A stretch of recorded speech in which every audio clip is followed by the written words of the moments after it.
Jangan lupa untuk subscribe YouTube channel Metro TV News dan nyalakan notifikasinya. Apa yang akan disampaikan, Fitri? Ya baik, terima kasih Leonard Samosir dan juga pemirsa. Dalam pidato nota keuangan rancangan anggaran pendapatan dan belanja negara RAPBN yang dibacakan oleh Presiden Joko Widodo menyebut pada tahun 2022 masih dihadapkan pada ketidakpastian yang tinggi sehingga pemerintah harus bersiap menghadapi ketidakpastian dan tantangan global lainnya. APBN 2022 pun harus antisipatif, responsif dan fleksibel merespon ketidakpastian ini namun tetap optimis dan berhati-hati. APBN akan berperan sentral dalam melindungi masyarakat dan sebagai motor penggerak pemulihan ekonomi nasional, melindungi masyarakat yang rentan dan mendorong kelangsungan dunia usaha. Kita lihat dalam rancangan RAPBN 2022, pemerintah mematok pertumbuhan ekonomi dengan rentang 5 hingga 5%. Dan kemudian inflasi juga diharapkan tetap terjaga di 3% dengan nilai tukar rupiah 14.350 per dolar Amerika Serikat dan tingkat bunga 6,82%. Sementara itu yang ada di layar Anda adalah target indikator pembangunan ekonomi di mana pada saat tadi pidato Presiden mengenai nota keuangan dan RAPBN 2022 juga disebutkan dan kita beralih ke indikator ekonomi makro di mana tadi dikatakan pertumbuhan ekonominya adalah dalam rentang 5 hingga 5,5% dengan inflasi 3% plus minus 1% dan nilai tukar rupiah 14.350 per dolar Amerika Serikat. Dan selanjutnya kita akan melihat indikator ekonomi makro berikutnya yang menyoroti mengenai harga minyak mentah, di mana tadi dalam pidato Presiden dikatakan harga minyak mentah per barelnya adalah 63 dolar Amerika Serikat, sementara lifting minyak bumi ditetapkan 703.000 barel per hari dan lifting gas bumi adalah sebanyak 1,036 juta barel setara minyak per hari. Sementara itu kita akan kembali melihat bagaimana sebetulnya target indikator pembangunan ekonomi di tahun 2022. Kita akan lihat ke slide berikutnya.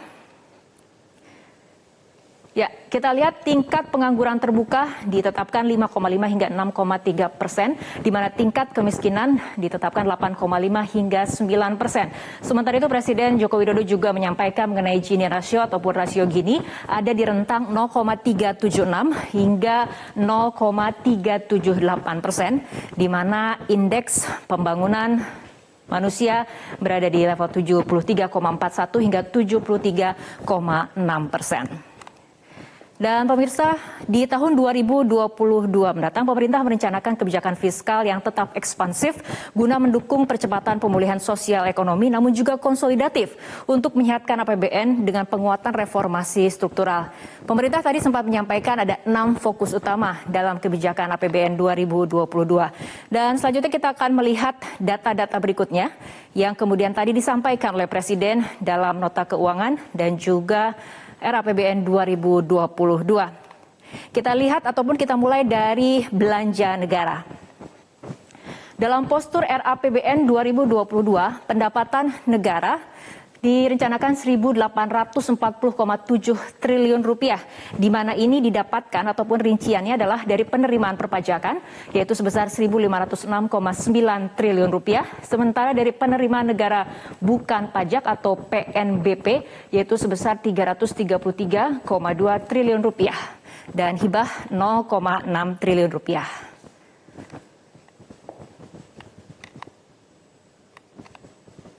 Dan belanja pemerintah juga meliputi ada kemudian belanja negara yaitu sebesar 2.708,7 triliun rupiah dengan rincian belanja pemerintah pusat sebesar 1.938,3 triliun rupiah, sementara transfer ke daerah dan dana desa sebesar 770,4 triliun rupiah. Tadi juga Presiden sempat menyinggung mengenai anggaran kesehatan yang direncanakan 255,3 triliun rupiah atau besaran ini sebesar 9,4% dari PDB.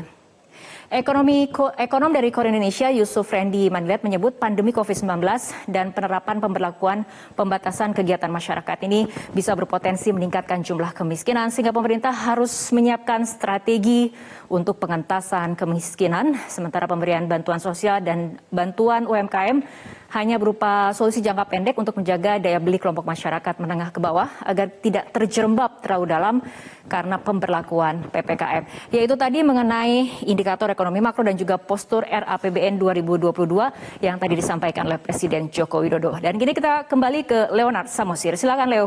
Baik, terima kasih Fitri untuk pemaparannya.